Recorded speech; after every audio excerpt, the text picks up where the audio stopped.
I think it's very easy when you've got a lot of noise, if I can actually pronounce it, going on. It's very easy to lose sight as a business owner what you might be entitled to. So we know in the current turbulent washing machine of a climate that coronavirus has still got its grip. It's still affecting our personal lives, our social lives. It's affecting Santa coming to visit us. It's going to affect seeing the family and friends. And as a business owner, it's having a severe disruption for lots of businesses in terms of income streams, the level of demand for their businesses. It's causing an issue in terms of well-being, anxiety. It's thinking about what's going to happen beyond the end of this year. We've obviously got Brexit, which I'm going to talk about on a future broadcast for probably the next week or two, about how that affects that. But for me, what I've noticed amongst my own client base and other businesses that I interact with is that how many people are not 100% aware about the level of financial support that's actually out there to help your business if it's been affected by coronavirus.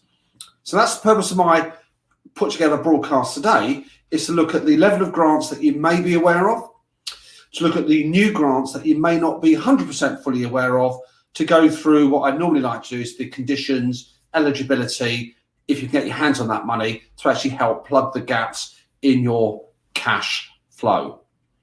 Hi folks out there, my name is Mahmood. I am an accountant by qualification and experience. I've been in business for about nearly come up to 26 years, by the way, on the 1st of February 2021. My business has been affected. I had my 25th anniversary this year. All the celebrations that were due to come out, shall we say, have been put on hold because of coronavirus.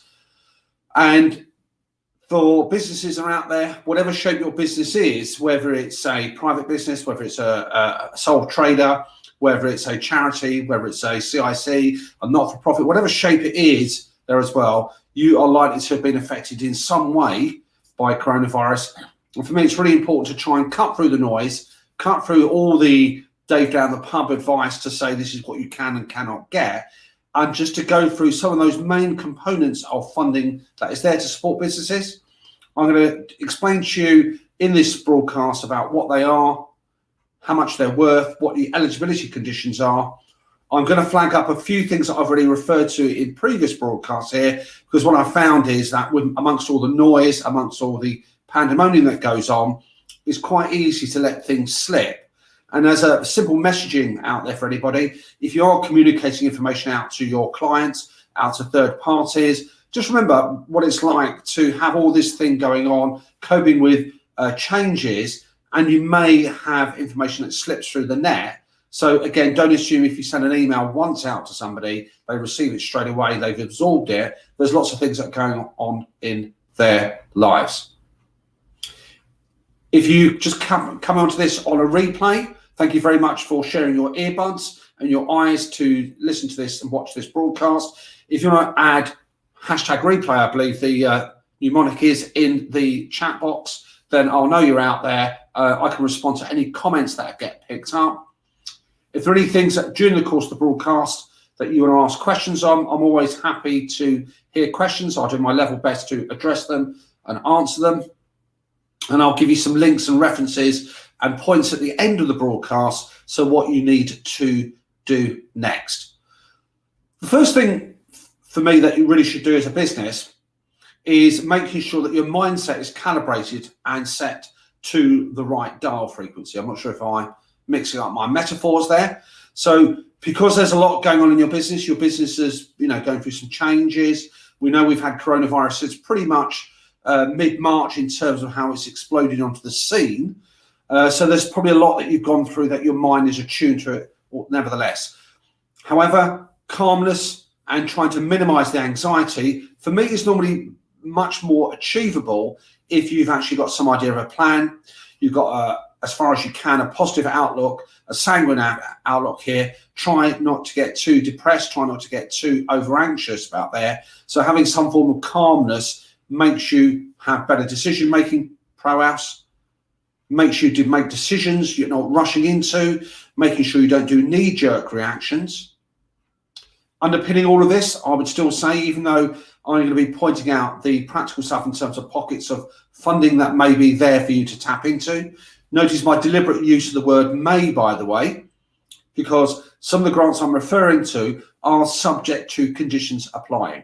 So don't expect somebody to be standing on the street corners with a suitcase. You probably couldn't because of restrictions anyway, handing out money. There will always be conditions, and we need to make sure we satisfy those conditions before we make those applications. However, that funding that we go for goes into a business plan, goes into your cash story to help you decide about where those shrinkages are, where those gaps are, and how to navigate your business forward for the next few months, ideally up to at least a year ahead. So you've got to actually take action.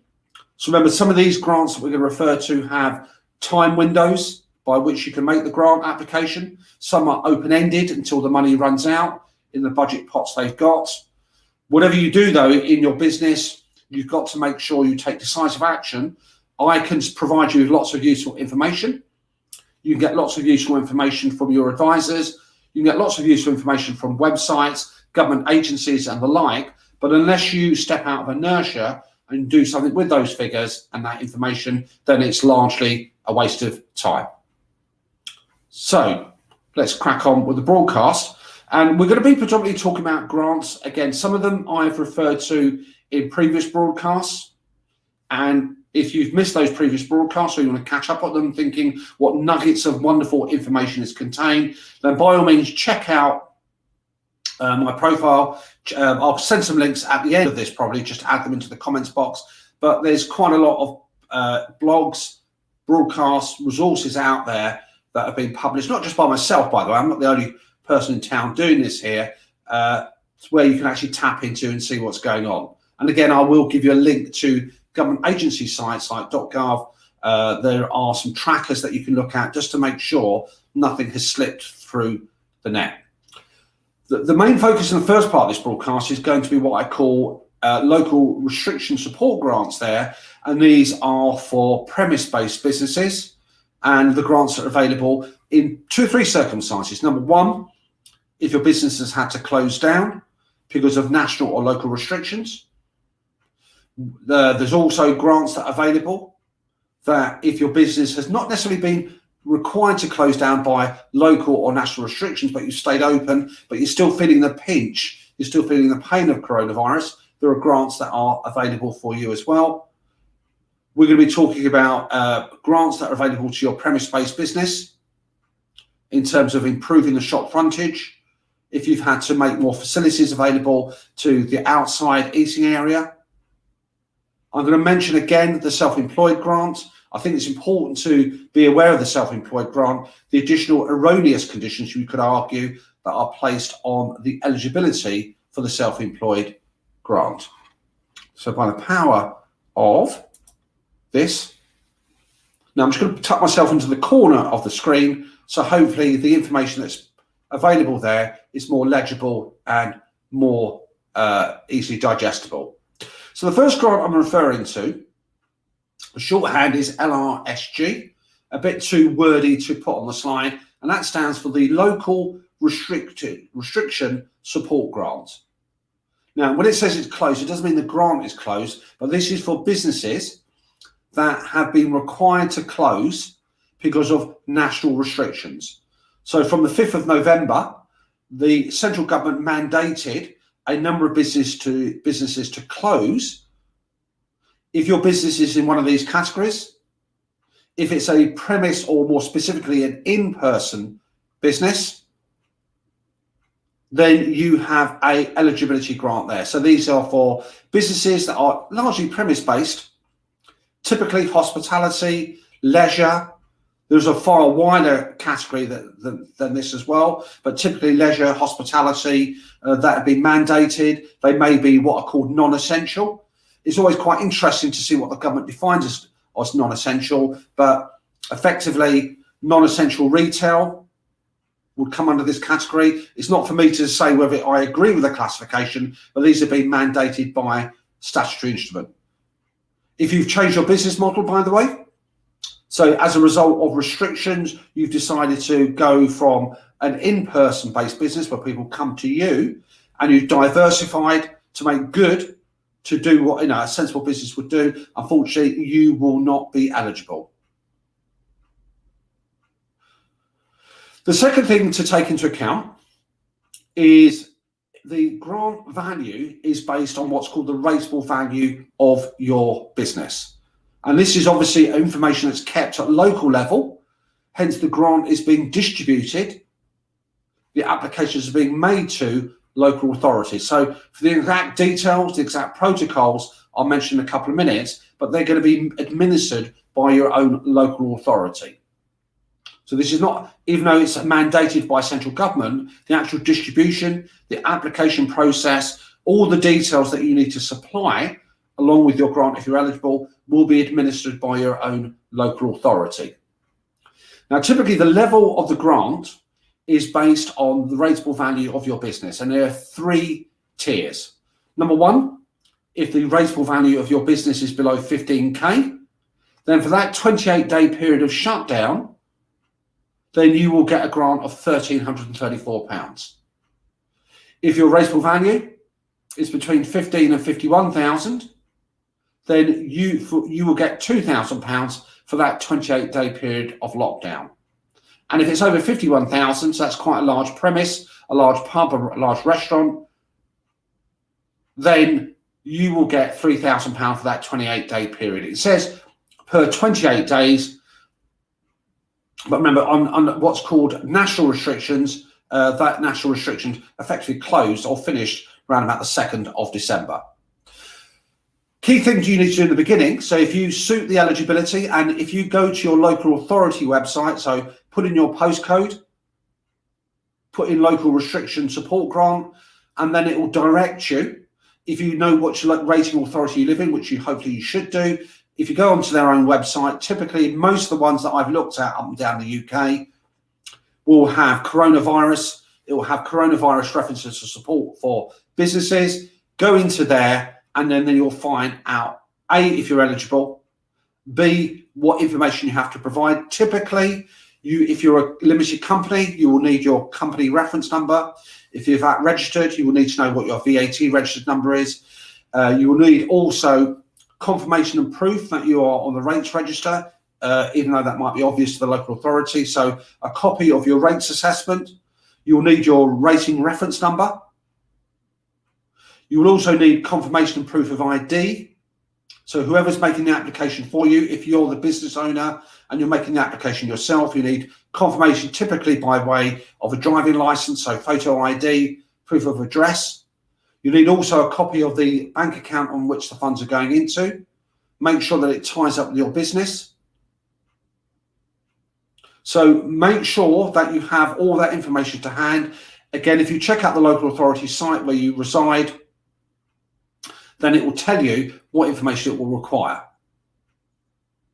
There'll also be a commentary, by the way. You'll be asked to provide information as to how coronavirus has affected your business. You will also be expected to talk in terms of what you're claiming for, the dates, and everything else that goes with that. But again, check out the details and that will be there. And one other thing to point out, by the way, if you are, let's say, for example, a restaurant that operates a takeaway function, now this is the restrictions on people coming into the premises. So if you've leveraged and you've gone for more of a takeaway business to compensate, that's going to be fine, as long as the main primary source of your income has come from people coming into your premises. If you run predominantly just a takeaway operation anyhow, which you can operate obviously without that in-person element, then there may be a question mark over your eligibility. Let's move on. Now, the variation on this one, by the way, now this is where you are in a district where it's been local restrictions has made you close your business down. So it's not a central government mandated restriction. It's because your local authority has done that. Typically, that would be a tier 3. So the city that I've moved to 30 odd years ago, my adopted city of Leicester, we have that reputation of not only winning the Premier League many years ago, punching above Leicester's weight, but also the privilege and the prestige of being the first city in the UK to be under the auspices of lockdown. And also, I believe, we're the city that's been in lockdown the most continual period of time. So We're not the only city, obviously, but if you're in a local restriction lockdown, then there is a grant also available. Now, this has been if you've been in local restrictions since the 9th of September. So this is prior to the second lockdown on the 5th of November. Again, you may be a non-essential business. Again, it's got to be an impact of COVID on your business itself. So predominantly an in-person business. And you'll notice, by the way, two things. One, the rateable value bands are still the same. Under 15K, between 15 and 51K of rateable value, and over 51,000, you will get grants, which effectively 667 up to £1,500, but that goes on a 14-day claim period. So again, if your business has been closed down for 14 days, you can get that. If you haven't claimed this grant, by the way, you stumble across it, you put the application in, then you will be eligible for this grant from the 9th of September. And if you're still in lockdown for whatever reason, then you will get the grant from the 9th of September up till including effectively the 4th of November. So that will cover a longer period of time. Same thing again, same requirements for what you need to provide with your application. And that's typically things like driving license, proof of ID, rates reference, your company registration number, VAT number if relevant, your UTR, something along that has an identifier for you as a business. Now, this is all still within the umbrella, by the way, of local restriction support grant. There's a third variation on this one, and this is where you haven't been asked or mandated to close. Your business has remained open, but coronavirus has impacted on the level of trade that's resulted.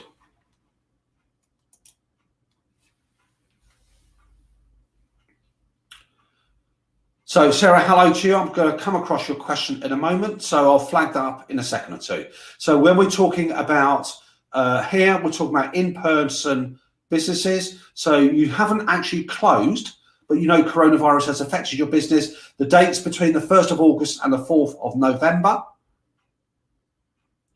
Then, again, it's discretionary, by the way. For some reason, by the local authorities that I've sampled have got an issue against accountants. So your business is not dependent on in-person business because you can repurpose, you can do more online, you can do remote working. So you will not be eligible to apply.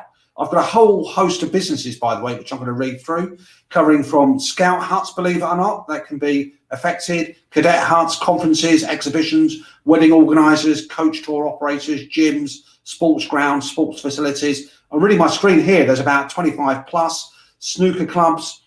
I really was interested by the scout huts, by the way. So even though they're not necessarily revenue generators, they're still going to be affected by coronavirus. Notice this is discretionary, so it's up to the local authority to decide how it diverts and how it uses those funds. You could also be, by the way, within this, a supply chain. So if you supply food and beverages to restaurants that have been closed down, your business will be affected and therefore you're eligible for a claim. Notice the same rateable value bands, that's not going to change. The grant levels are slightly differently, 934 from the lowest band up to £2,100. And the bit at the bottom, by the way, says if for any reason you haven't claimed at the moment, then you can backdate the claim and potentially you can claim between 3,200 and 6 grand. Usual thing, same information that's required and references in terms of rates reference, company registration number, etc., etc. So again, it'll be part of the compliance checks that local authorities will wish to do. The claim portals are actually open, so I would certainly suggest if you factor in how long it will take to process the claim, after this broadcast, get your act together, get your stuff sorted, check out, speak to your advisors and look at it, check the eligibility. The worst thing you can do in all these claims is to decide yourself that you're not eligible. You need to interrogate, you need to investigate. So this is me giving you the overview, the devil's in the brackets, the devil's in the details, so please check it out. Now, Sarah's raised an excellent question. I'm just going to spotlight this on. Now, Sarah, that's a great question here. So On the grants that we've mentioned so far, those are for effectively businesses that have been closed or remain open, but COVID has affected them. Now, yes, now that what you're referring to, Sarah. So again, can this be claimed for wages for a company whose only employee is a director? Great question, Sarah. Thank you for that. Now, what Sarah is referring to there, by the way, is something under what's called the furlough situation. So in other words, if you are a company and you happen to be the sole director of that company and you are on the payroll, following the revised furlough scheme from the 1st of November 2020, and furlough has had about 66 changes, by the way, since I started talking about it way back in March 2020. So if you are sole director, you happen to have a PAYE scheme that's running, you happen to have submitted what's called an RTI by the 30th of October 2020, then you are eligible to be furloughed. Now, as a director, you can carry out administrative duties for the company. You can carry on what are called like the bookkeeping functions, filing the actual accounts, confirmation statements. But if you provide services to the company, that doesn't count, but you can have what's called part-time furlough. So the short answer is, Sarah, is yes, you can, as long as A, you've got a registered PAYE scheme, B, you've informed HMRC through what's called an RCI claim that you are on the payroll. There's no minimum or maximum level, by the way, in terms of the level of money you can claim. There is a cap on the furlough claim, which goes up to £2.5 grand or 80% of your regular wage. If you are a director, by the way, and you're still, like looking for work, you're carrying out services on behalf of your company, and let's say you work half the week and furlough for the half the week, then you can pro-rata the furlough claim. Deadline date, by the way, Sarah, if you haven't done it for yourself or people you're working for, is you've got until the 14th of December to make the claim for December. So the time limits have been really reduced here. So you've got until the 14th of December 2020 to make the claim for December. Sorry, to make the claim for the end of November, the whole month. So get the claims in sooner rather than later. And again, if you check out some of the blogs that one's posted and broadcast here, it will give you some illustrations and the procedure for doing that. Failing that, just go onto hmrc.gov and it will give you the full details there. So hopefully, Sarah, that's answered that question. If not, put a comment in the box and I'll pick it up again. So coming back to the grants, the last one here. Now, this is a sector-based grant. This is quite a strange one I've found. So we've got premises that have been not mandated to close but remain open aren't effectively, we've got that one here. We're looking at this sector-specific one here for nightclubs, discos, adult entertainment, hostess bars, and the like. And on these ones, you get effectively a grant. Again, it's linked to the rateable value of your premises. You've got to be one of these sectors that's closed since the 23rd of March 2020. And effectively, you get an additional grant for 4 days up until the 5th of November. And then obviously you can claim subsequently. So that's quite a strange, peculiar grant, but it's out there. So if you run a nightclub, run a discotheque, that's probably old fashioned to say it that way, adult entertainment, hostess bar, anything in that bracket, check out your local authority website and there's potentially a bit more money you can squeeze for your claim. No risk of embarrassment to me. No problem, Sarah. Again, that's very kind of you to say so. One does one's best here to cut through the noise and make it simple and easy. Again, if you need any reference points, drop me a line, drop a comment, and I'll provide you there. Key thing is, have a look at the conditions. Make sure the paperwork is processed, by the way. So in theory, there should be a letter that's gone from the company to the director saying, this is the furlough that we're going to impose or discuss with you and agree. Have the letter on file. Keep the time log if they're doing pro rata work. Submit the claim. There's a bit of calculations to do, but in theory, it takes on average about 6 days, by the way, to process it and to get that money coming into your company bank account. Just as a bit of a spoiler alert, by the way, I'm using the word grants throughout this presentation. When you see a grant, it's non-repayable, assuming you've complied with the eligibility. So as long as it's not a grant that's made in error, as long as you've actually correctly complied with the conditions, then the grants are not repayable back. They're not loans, but they are taxable. So they will form part of your profit calculations for the following period of time. So not refundable, but they will be taxable. Let's continue. As I continue on here and pick us up. So we've gone through those. Now here's the next ones. So we're still talking grants, and the next type of grant I want to talk to. So we've got 4 pockets there for the local restriction support grants, and those are ones that are closed due to national restrictions, ones that are closed to local restrictions, typically those tier 3 or whatever your local authority does. There are ones that have been open still, they're not closed, but their business has been disrupted by COVID-19. And remember, in all of this, by the way, coronavirus is a driver behind this here. So where you're open and you've got to make sure that you're comfortable that effectively things like reduced footfall has come because of COVID-19 and not because your business is poor and because nobody wants to come and see you. So it may not be difficult to establish that, but make sure you collate that. Now the next category of grants, when I was reading them, this is called additional restriction grants. So these again are discretionary. So it may be that you are not part of a rates assessment. So you don't have a rateable value. You're not in the rates net.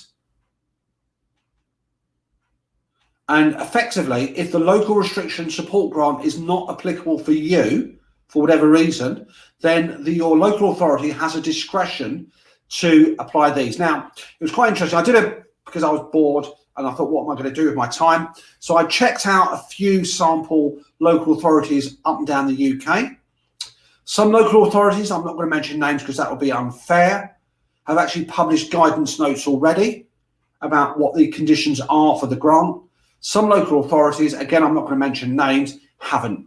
They've made you aware of the grant coming out, but they've not necessarily published who it's for, what the eligibility conditions will be, how it's going to be administered, but some things we can deduce.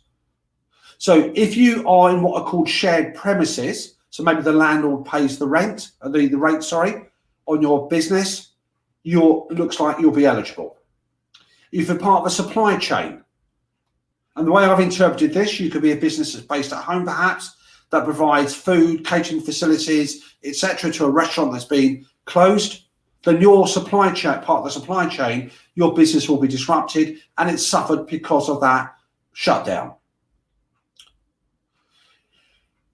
If you are a B&B, you are a B&B that's running from home, you won't be eligible for rates, but you'll be paying council tax. You are eligible, and you're certainly in that eligibility pot. So it covers a wide range of businesses that may not be eligible under the local restriction support grant, but there'll be other criteria that the local authority can take into account to decide whether to pay you.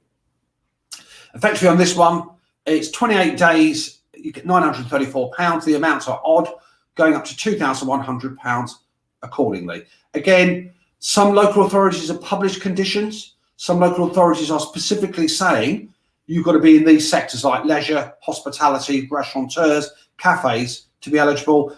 Other local authorities haven't yet shown their hand, but they've indicated on their guidance notes that they're going to be looking at a far wider range. I was reading what's called the statutory instruments, by the way. So all these rules and regulations, by the way, bear in mind your local authority will be restricted who it can support, because there'll be what's called a statutory instrument behind there that defines more clearly which businesses can and which businesses can't claim for this grant. Local authorities are given the money by central government, so they need to make sure those conditions are complied with, otherwise they won't get the money to distribute accordingly. But what the government have decided is local authorities are best positioned to make those decisions. So what's my conclusion? Check the details, please do not make a decision you're not eligible unless you've actually looked at it. So that's your additional restrictions grant. We haven't finished grants yet, by the way, so we've got a couple of more pockets to dip into. I'm going to do a very unflattering, just have a sip of water. Headphones off because it's not very attractive to listen to somebody drinking some water on a live broadcast. Now, this is something called a street cafe furnishing grant. Now, again, it's part of what they call a citywide recovery plan for many local authorities up and down the UK. My own city, my own adopted town, City of Leicester, is operating it, but there are other local authorities around the UK that also operate it. So again, check them out. Even though these aren't necessarily published widely, they are still out there. And this is typically aimed at licensed restaurants, typically independent, by the way, licensed restaurants. So if you're part of a chain, a restaurant, then it's unlikely you'll be eligible for this. So it's independent licensed restaurants and cafes. Obviously, what that means is you've got to have a street license to operate from the local authority. If you haven't got one, by the way, there's a possibility you may be able to claim for one for free, again, depending on the discretion of your local authority. You've got to make the investment for the outside of your premise, maybe to adapt it, more tables, heating, lighting, furniture. You know, all these are potentially available. Some local authorities are suggesting that you have them what are called locally resourced. Amazon purchases for some authorities aren't fine, but again, it's discretionary. It's not matched funding, by the way, but it's budget based as opposed to time based. So a lot of them will be saying we've got a bucket of money. When it runs out, we can't give you any more. So it's not the time to make it, but what this makes me think, deal with it as a matter of urgency. So again, check out your local authority website. Again, they will be distributing the funds accordingly. So again, it's something that's worthwhile checking. Now, this next one isn't really actually what I call a COVID related one, but we're in the idea of premises. So let's show the next one. Now, this is called a shopfront improvement grant, but I thought while I was in the mood to talk grants, let's throw this one in. Now, this is a grant that was available pre-COVID. COVID may accelerate that, but this is aimed at independent retailers, and it's basically for you to improve the frontage of your shops. It's discretionary. There's an eligibility criteria, what a surprise, and it's largely one that's matched funding. And the matched funding ranges between 25% up to 50%. So if you go for a grant up to, say, I don't know, 5K, you've got to provide 2.5, and the council might provide the other 2.5.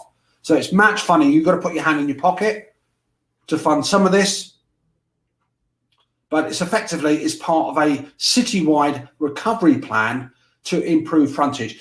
If it makes you feel any better, by the way, I used to work when I had a proper job prior to starting my own businesses 26 years ago.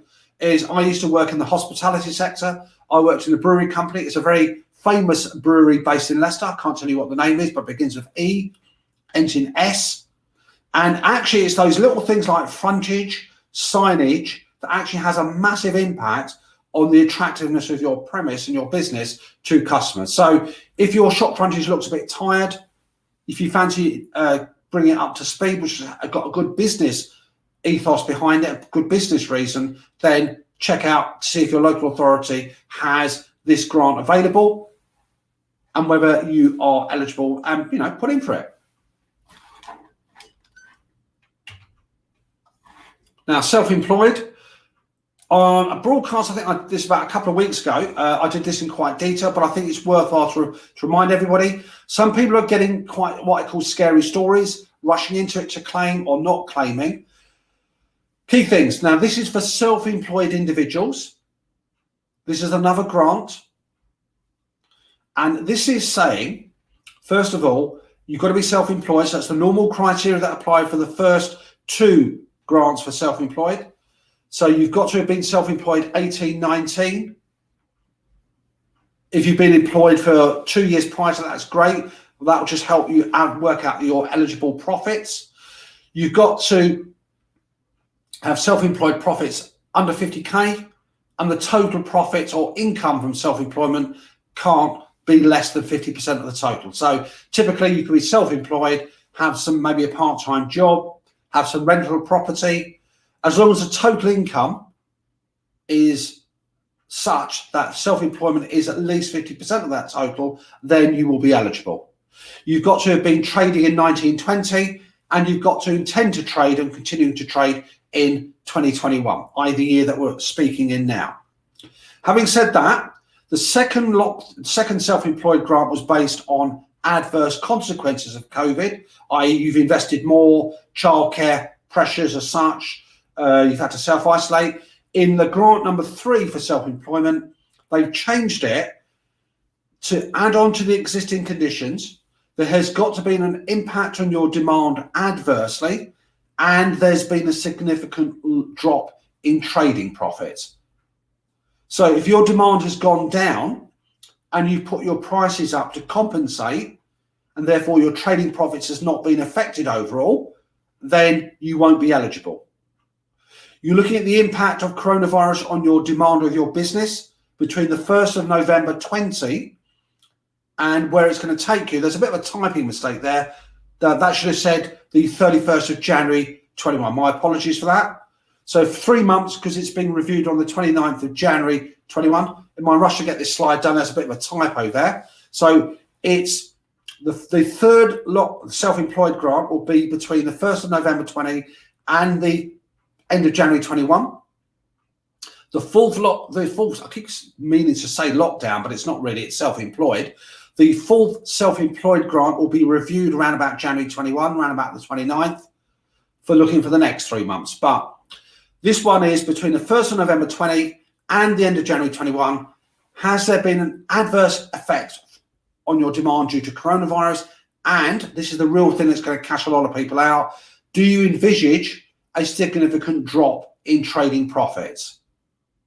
Now, for most businesses, by the way, the answer will be yes. So if you've lost customers, if you've had contracts that have fallen through, if you've not been able to put that business to shore up the demand, then there will be a knock-on effect. Your income will go down, and because a lot of businesses have what I call fixed costs, that will permeate its way through, and you'll see a drop in trading profits. The word is significant, by the way, and it's an honest belief. They haven't specifically defined those terms, so give it their normal meaning. If you're eligible, then you will get 80% of your average trading profits for 3 months. And when it says for 3 months, it's a one-off lump of money, it's taxable, and it will go into your tax return for next year. If you've lost a supplier, but you managed to replace that supplier, then you won't be eligible. So again, check out the previous broadcast, check out the details that are published, and that's another grant, ladies and gentlemen. Furlough we've mentioned already, and that's for any employer. And the doors close on that. So what's the next thing we should do? So the next thing I would probably do, let me just take this out and let's stop, is by all means, check out resources that I've published that you can have a read of. If you've got questions, by all means, drop me a line. We'll add you to our sharing list. We keep people informed and updated with what's going on. If you go onto the government, type into Mr. Google what government support is there. There's a very good, useful tracker, by the way. It's like a questionnaire. Type in some details. They'll ask you about what sort of business you are, what size you are, what level of turnover is, and it will list comprehensively all the potential support that you can access there as well. There's still a bit more reading to do, but again, it will summarize that. So remember, don't delay, the money will run out.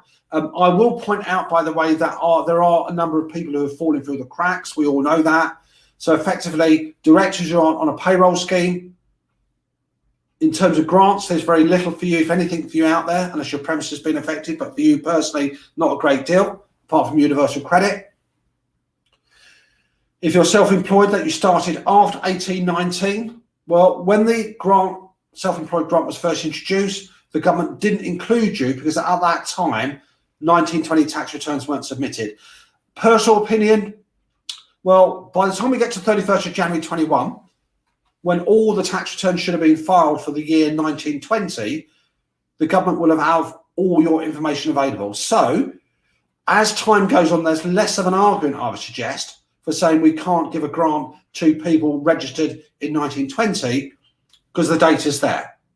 So I think it's going to be financial pressures and public pressure that says if you're self-employed 1920, my personal, and it is a personal opinion, says I think there may be something coming out there in January 21, assuming we're not bankrupt. But at the moment, if you're self-employed post 1819, unfortunately, apart from universal credit, there is not a great deal out there to support you. Bounce back loans, they're debt. I would certainly recommend that you have a look at. But apart from that, folks, that's pretty much a good roundup of what's out there. Hope you found this useful. Thank you for sparing some time to have a listen to me going on about what's out there for grants. More coming in the next few days and more coming next week. Until then, enjoy the rest of your Saturday, and it's goodbye from me and it's goodbye from him. Let's play out with some